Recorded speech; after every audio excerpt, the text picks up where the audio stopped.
Hello everyone, welcome back to my channel that is Beyond Dentistry. I'm Dr. Kanksha Gupta is again with new video on the topic of that we have developmental disturbance of tongue. So first one is median rhomboid glossitis. So basically first we know what is median rhomboid glossitis. So as I told you in many videos, the first we know the what the name says. So as the name says median, that is midline. Okay, rhomboid that is in shape उसकी कैसी है rhomboid. Glossitis that is inflammation of tongue. Okay, so now we have a combination of this, that is there is inflammation on the tongue which is rhomboid or shape, rhomboid in shape, or we can diamond in shape. Okay, so now we have first to know how the tongue development of tongue.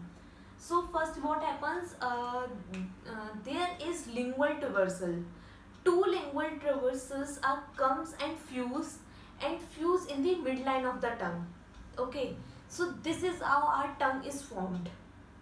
And now what happened कि there is on the dorsal surface of tongue, like dorsal we have upper part of tongue and lateral we have नीचे वाला part. Okay, so dorsal we have on the dorsal we have there is a rhomboid in shape or erythematous appearance which is seen on the tongue. Okay, so basically rhomboid in shape, and there is a lesion which is rhomboid in shape or erythematous which is seen on the tongue. So now we have etiology. So basically exact etiology it unknown कि exactly median rhomboid glossitis हो किसकी वजह से रहा है, that is unknown. Okay, or we have a developmental, or we can say कि developmental की वजह से, like there is a starting में जब tongue develop हो रही है तो उसमें कोई problem होगी, ठीक है. और we have a fungal infection. Sometimes what happens कि जो median rhomboid glossitis हो रहा है वो just because of Candida albicans.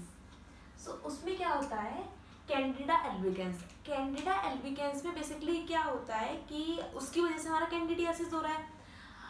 इसकी वजह से हमारी जो median rhomboid glossitis है उसके chances बढ़ जाते हैं. Okay, और अगर कैंडिडियासिस उसमें इन्वॉल्व है, और वी कैन से उसकी हमारा फिर नाम हो जाएगा, we have exact name is posterior midline atrophy candidiasis, ठीक है. और वी हैव मेटाबॉलिज्म की कि अगर हमारा डायबिटिक पेशेंट है तो उसमें मोर चांसेस होंगे मीडियम रॉम्बोइड ग्लोसाइटिस के, while in non diabetic patients में नहीं होंगे, ठीक है. Now we have clinical features. So clinical features we have pale males are more predominant in over females. That is there is a ratio male is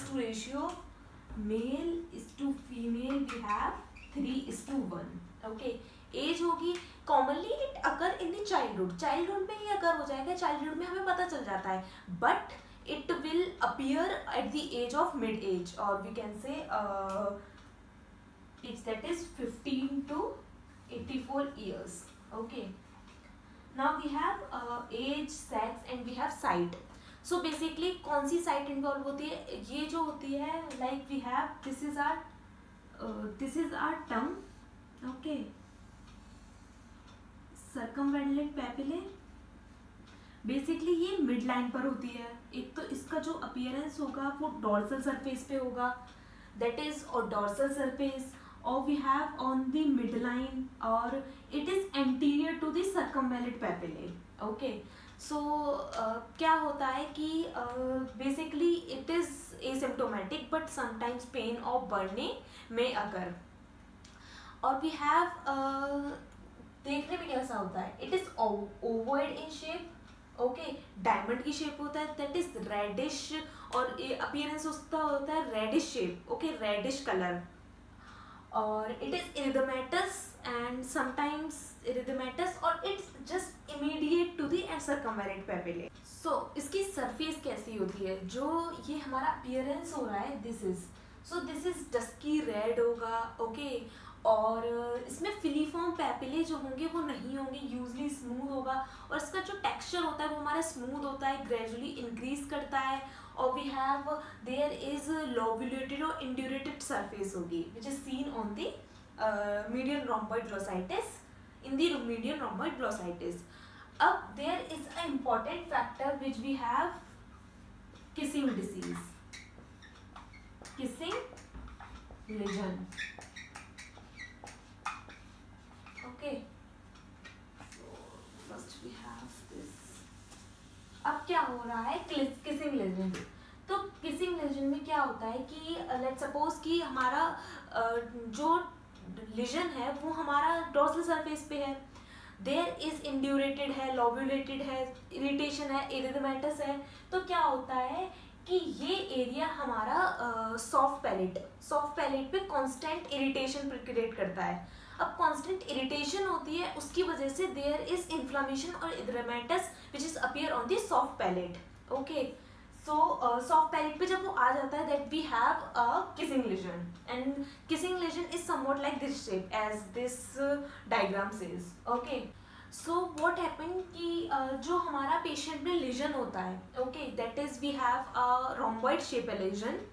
उसमें क्या होता है, this lesion is anterior posterior, that is anterior posterior straight में होता है, like medial to distal नहीं होता है, this is anterior to posterior. Okay, अब क्या होता है जिसमें कैंडिडियासिस जो होता है उसमें अफेक्टेड होता है, तो उसमें क्या होता है वो लेजन हमारा व्हाइटिश इन अपीयरेंस दिखता है. Okay, so now we have histological features. अब हिस्टोलॉजिकल फीचर्स में क्या हो रहा है कि हमारे जो रेटी रेज है, okay, that is stratified squamous epithelium है हमारा. तो जो हमारे रेटी रेज है वो हमारे बल्बलस इनलार्जमेंट दिखाएंगे, that is bulbous rete ridge. Okay, first point तो हो गया. Second point, there is inflammatory cells. Okay, third is there is absence of filiform papillae. Okay, fourth में क्या होता है कि there is a pseudo erythematous membrane which is covering over the epithelium. क्या होता है कि इसमें हमें एपिथेलियम जो होती है उसमें फिलीफॉर्म एब्सेंट है, वो हमें एक अपीयरेंस दिखाएगी which is rich in acanthosis. Now we have treatment. तो treatment, no exact treatment for this. क्या होता है कि इसका एग्जैक्ट ट्रीटमेंट कुछ नहीं है, बट अगर इसमें हमारा कैंडिडियासिस इन्फेक्ट हो रहा है, लाइक कैंडिडियासिस की वजह से हो रहा है, तो हम एंटी फंगल ड्रग्स दे देंगे, that we have topical and systemic. उसकी वजह से क्या होगा कि हमारा जो कैंडिडियासिस से जो इन्फेक्टेड है वो रुक जाएगा.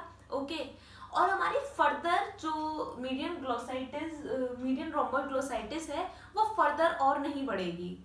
Okay, so this is all about median rhomboid glossitis. If you like my video, please like, share and subscribe. Thank you for watching.